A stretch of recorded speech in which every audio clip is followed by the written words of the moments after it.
विचारधारा से खड़ा होना है, निर्णय हमको लेना है। आने वाला वजूद हमारा बचना चाहिए या नहीं बचेगा, इसका निर्णय हम और आपको मिलकर के लेना है। और वजूद कैसे बचेगा? दो विचारधारा मैंने कहा, एक विचारधारा है संविधान का विचारधारा और दूसरा विचारधारा कौन सा विचारधारा है? हमको किस विचारधारा में चलना है? तो आज इस देश के जननायक आदरणीय राहुल गांधी जी इस संविधान का प्रतीक को लेकर के, संविधान में जिस प्रकार से कुटरघात हो रहा है, संविधान के जिस ताकत को जिस प्रकार से एक षड्यंत्र के साथ समाप्त किया जा रहा है, अगर आज हाथ से हाथ मिला करके भारत सरकार के साथ अगर कोई खड़ा है तो आदरणीय राहुल गांधी जी खड़ा है। तो क्या हम राहुल गांधी जी के साथ में इस संविधान को बचाने के मुहिम में खड़ा है क्या? अगर खड़ा है तो भैया जोरदार राहुल गांधी जी के लिए ताली बजाइए और उनके मुहिम में खड़ा होने का प्रयास करिए। मैं इतना ही कहूँगा कि 2017 में अनुभव मेरा अपना है, जब एट्रोसिटी एक्ट को जब कमजोर करने का प्रयास किया गया तो सारे आदिवासी तमाम एसटी और एसटी दोनों रोड में निकले, दबाव दिए। लेकिन जब चुनाव आता है भैया, तो चुनाव आता है तो फिर हम उधर ही जाते हैं। तो कैसा हमारा दबाव और कैसा समर्थन, हमको निर्णय लेना है। आप यहाँ पे रविंद्र भैया बैठे हुए हैं, भैया इसको अदरवाइज नहीं लेना है। लेकिन कर्मी सेना राजस्थान से निकल करके पूरे देश में जब उनको लगा कि हमारे खिलाफ यह पिक्चर बनाया गया है तो पूरे देश में आग लगाने का काम किया।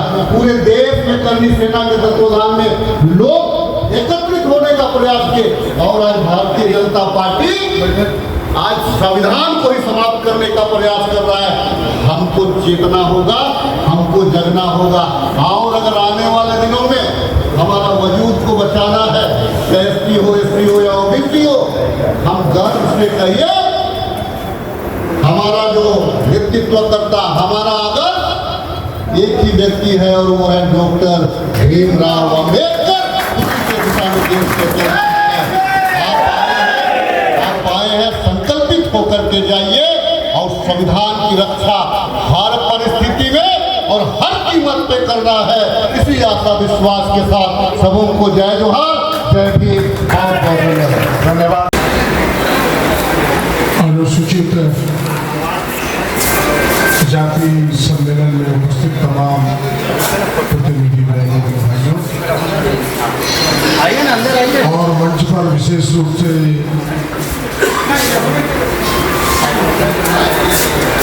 झारखंड विधानसभा की जोरदार आवाज साथी विधायक बेटा साहब, हमारे कांग्रेस पार्टी के प्रदेश अध्यक्ष अनुसूचित जनजाति केदार पासवान जी, मंच पर बैठे अन्य तमाम साथीगण, मीडिया के तमाम साथी, मैं बधाई देता हूँ पहले आप सबको। उसके पहले नमन करना चाहता हूँ जो हम सबको यह बोलने का अधिकार दिया है, जो हम सब खड़े होकर के कुछ कह सकते हैं खुले आकाश में इसी मंच से बाबा भीमराव अम्बेडकर को। और मैं अपनी बात प्रारंभ करूं इसके पहले मैं इतना ही कहूँगा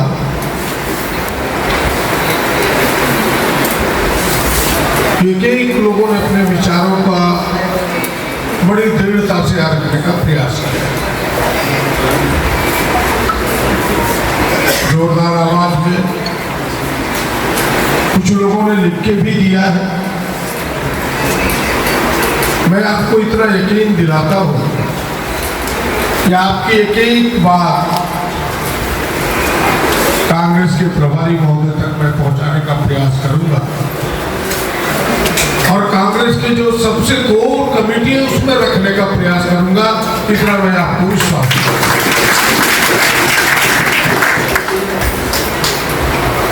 इसीलिए सबने मिलकर कहा कि आप इस सम्मेलन में रहें, पूरी बात सुने। और मैंने एक एक लोगों का नोट करने का भी प्रयास किया है, जो लगभग 16 लोगों ने 17 लोगों ने अपनी बातें रखी। शेष लोगों के लिखित भी है। लेकिन मैं आग्रह करता हूं ऐसे लोगों से जो कुछ समस्याओं का जिक्र किया, पहले वहां से प्रारंभ करता हूं। जैसे कोडरमा के मुखिया की समस्या, वो केवल हवा में तीर मारने से नहीं होगा। कई अधिकारी है यहाँ, रिटायर्ड अधिकारी है, कार्यरत अधिकारी है, वो जानते हैं। आप विधिवत उसको दीजिए विधायक दल के नेता के नाम, और मैं आपको गारंटी देता हूं कि आपको न्याय मिलेगा और आपकी लड़ाई में लड़ेगा। ऐसी जितनी समस्याएं आई है, खास करके एक दो जगह से कुछ बातें आई है, जैसे मैडम अभी कह रही थी कि हमारा काम छीन लिया, ये लिखित आना चाहिए उसकी तरफ से जो पीड़ित है, तब फिर हमें लड़ने में थोड़ा जोर मिलता है। तो और व्यवस्थित तरीके से लिखने के भी तरीके होते हैं। ऐसा मत लिखिए कि आप ही पढ़ पाएंगे, हम पढ़ ही नहीं पाएंगे। आज का युग है, कंप्यूटर का युग है, आप उसको कंप्यूटराइज करके ताकि किसी अधिकारी को हम भेजें तो एक नजर में आपकी समस्या को देख सके। क्या गलत कह रहे हैं कि सही? आप सब आप बेहतर तरीके से चीजों को लिखिए ताकि हमें जोर पड़े, और कभी भी आप इन चीजों को कभी भी कहीं कोई इस प्रकार की समस्या हो, आप देखते होंगे हम तो ऐसे व्यक्ति हैं जो अपनी सरकार से भी लड़ने का प्रयास करते हैं, हमें डर नहीं लगता। क्या गलत कह रहे हैं कि सही? आपकी भी बात जहां भी आएगी, जिस प्रकार की भी चीजें आएगी, मैं आपकी तरफदारी करने का प्रयास करूंगा, आपकी एडवोकेसी करने का प्रयास करूंगा, सरकार के सामने रखने का प्रयास करूंगा। और जो कांग्रेस का मैंने कहा जो सबसे बड़ा मंच है प्रदेश में, और कहीं आपकी बात को बेहतर तरीके से पहुंचाने का प्रयास करूंगा, इस बात की गारंटी देता हूं। और जहां तक जिन प्रश्नों को आपने रखा है, मैं केवल एक उदाहरण आपके सामने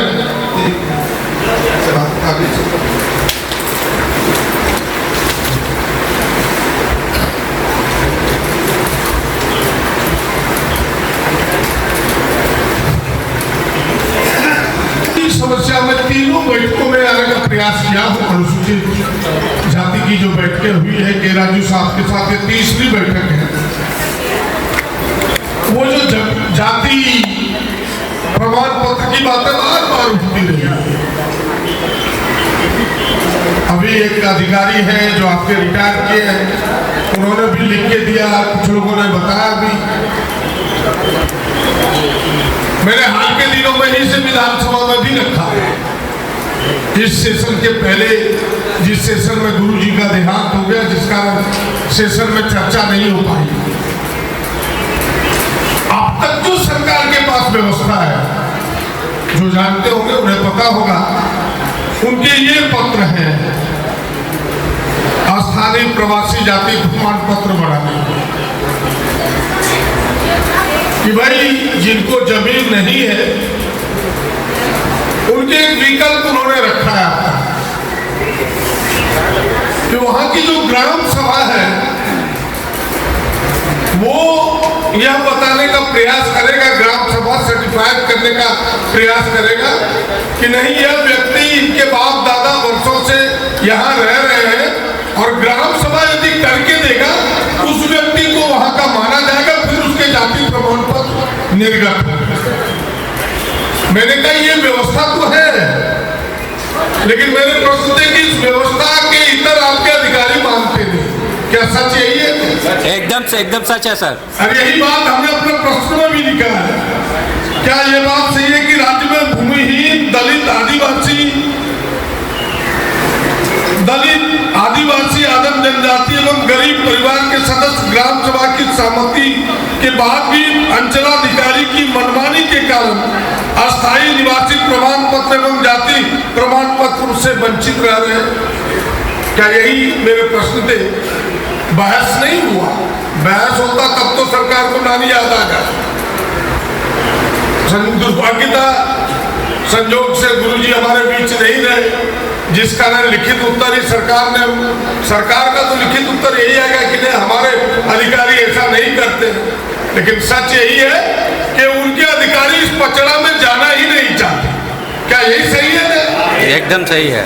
और के राजू साहब ने मुख्यमंत्री को भी जाके कहा है इस बात को, मेरे सामने कहा है। मुख्यमंत्री जी ने कहा कि इसका हम समाधान करेंगे, कुछ व्यवस्था के कारण इसके समाधान नहीं हो पाया, हम सब प्रयास करेंगे कि फिर से यह जो गंभीर मसला है इस विषय का समाधान हो। के राजू जी के नेतृत्व में इस बार जब भी मुख्यमंत्री से मिलेंगे, मैं आपको विश्वास दिलाता हूं कि फिर से एक बार मुख्यमंत्री जी के पास इस विषय को रखने का प्रयास करूंगा।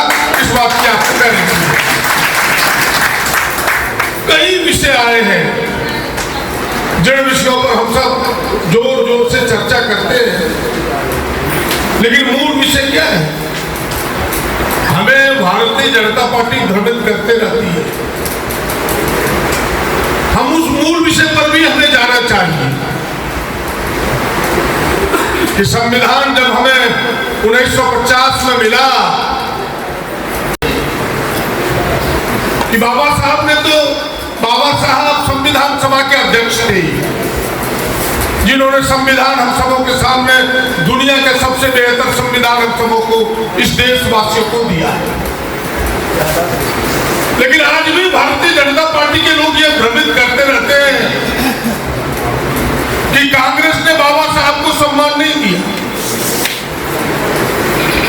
हमें लगता है यहां बैठे हुए कितने लोगों को पता है, नहीं पता कि बाबा साहब 1946 में संविधान सभा के सदस्य कहां से थे?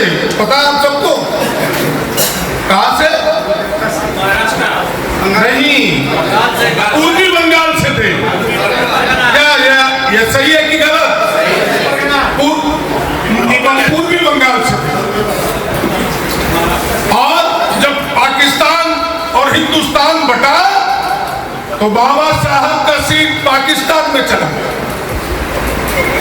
लेकिन देश को जरूरत थी बाबा साहब की, संविधान सभा को जरूरत थी बाबा साहब की, और इसे कांग्रेस के नेताओं ने बड़ी गहराई से समझा।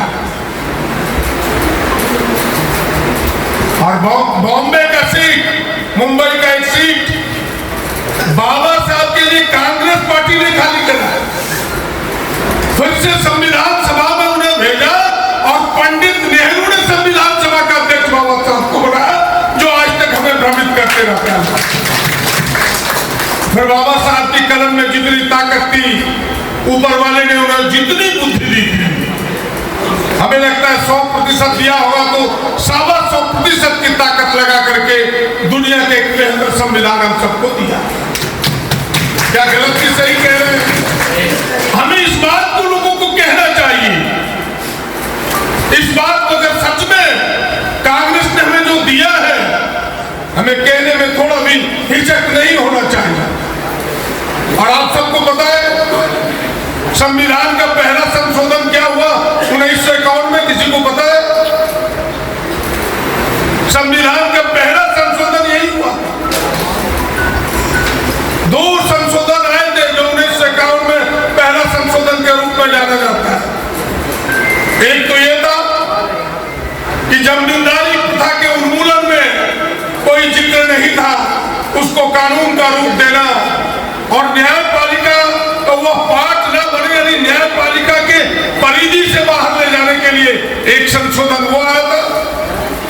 और दूसरा संशोधन सामाजिक और शैक्षणिक रूप से पिछड़े लोगों की नौकरी में आरक्षण, वो भी संशोधन है, वो भी पंडित नेहरू कांग्रेस ने ही किया। तो ये चीजें जो सच है, हम सच को जाने कि बाबा साहब के उद्देश्यों को अगर पूर्ति करने में कोई राजनीतिक पार्टी सहायक बना, वो कांग्रेस पार्टी बना। और उसके सबसे ताजा उदाहरण है 1989, जिसे आप कहते हैं दलित आदिवासी उत्पीड़न निवारण कानून, यही है ना? 1989 ही है ना? क्या गलत की सही? उसको कमजोर करने का किसने प्रयास किया? भारतीय जनता पार्टी ने। अगर देश के आदिवासी, दलित, पिछड़ा सारे लोग सड़क पर ना उतरता तो यह कानून तो गोल था, डब्बा गोल था। क्या गलत कह रहे कि सही? ये तो आपकी मजबूती ने आपके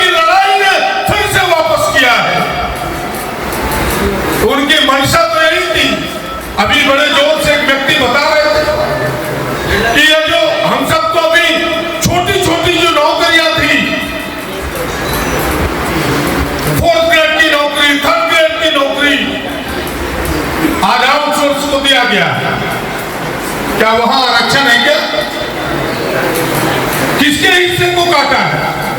दलित के हिस्से को। किसके हिस्से को काटा है? आदिवासी के हिस्से को। किसके हिस्से को काटा है? पिछड़ों के हिस्से को। हमें उसके विरुद्ध तो आवाज बुलंद करना ही होगा, हमें तो लड़ना ही होगा। आज उसमें आरक्षण नहीं है और आज नर्सेस की बहालियां हो रही है, चपरासी की बहाली हो रही है, सब आउटसोर्स से हो रहा है। चाहे बड़े बड़े कारखाने हो, चाहे आपके बड़े बड़े कोयला खदान हो, वहां भी बड़े बड़े आउटसोर्सिंग कंपनी है। चाहे स्वास्थ्य विभाग हो, रेवेन्यू विभाग हो, ये सारी नौकरियां तो हमारी चली गई। तो आरक्षण को इधर से ना लाके भाई एक पिछले दरवाजे से खत्म करने का ये प्रयास है। हमें इस लड़ाई में जोरदार ताकत लगाना होगा। इसीलिए राहुल जी कहा करते हैं, जिसकी जितनी संख्या बारी उसकी उतनी हिस्सेदारी। अगर यह कानून बन जाए, चाहे वो प्राइवेट सेक्टर हो, चाहे वो आउटसोर्सिंग सेक्टर हो, अगर यह कानून बन जाएगा तो बाबा साहब की जो इच्छा थी उस इच्छा की पूर्ति हो पाएगा, हमें हक और अधिकार मिल पाएगा। मैं ये आपसे कहने के लिए कहा। तो कई चीजें हैं जिन चीजों को हमें बारीकी से परखना होगा। आज कौआ भी मोर बनना चाहता है। वो कौआ है, वो हमारी मोर जाति में कभी मिल नहीं सकता, लेकिन वो भी पंख लगा लेता है, कहता है ना हम भी बाबा साहब के पुजारी हैं, हम भी संविधान के रक्षक हैं। लेकिन जो अंदर की बात है वो तो बाहर निकल ही जाती है। अगर आप 400 का पार होता तो संविधान का पहला छेड़छाड़ करने वाला ही मोदी सरकार होगा। इसलिए इन चीजों को जानिए, इन चीजों को परखिए। और ठीक ही कहा कि ये चीजें तब होगा जब आप एक होके मजबूती से एक साथ खड़े हुए। हम बढ़ते रहते हैं आपस में। एक तो पहले दलित, आदिवासी, पिछड़ा अलग हुआ, फिर उसमें भी दलित में 22, 21 होते रहता है।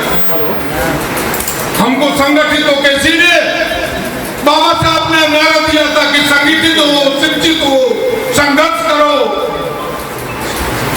केवल बाबा साहब को फूल चढ़ाने से नहीं होगा, बाबा साहब के सिद्धांतों पर हमें चलना होगा, उन्हें अमल करना होगा। आपने जितनी भी बात मेरे सामने रखी है, जो भी बातें मेरे ध्यान में लाया है, कई चीजें हैं जो कमी है सरकार में। मैं मानता हूं कि भाई कई चीजों का गठन हुआ जहां आपका प्रतिनिधित्व नहीं हुआ। मैं आपका एक सड़क सिपाही होने के नाते आपको यकीन दिलाता हूं कि जब भी मुझे मौका मिलेगा आपकी बातों को जोरदार तरीके से सही मंच पर रखने का प्रयास करूंगा।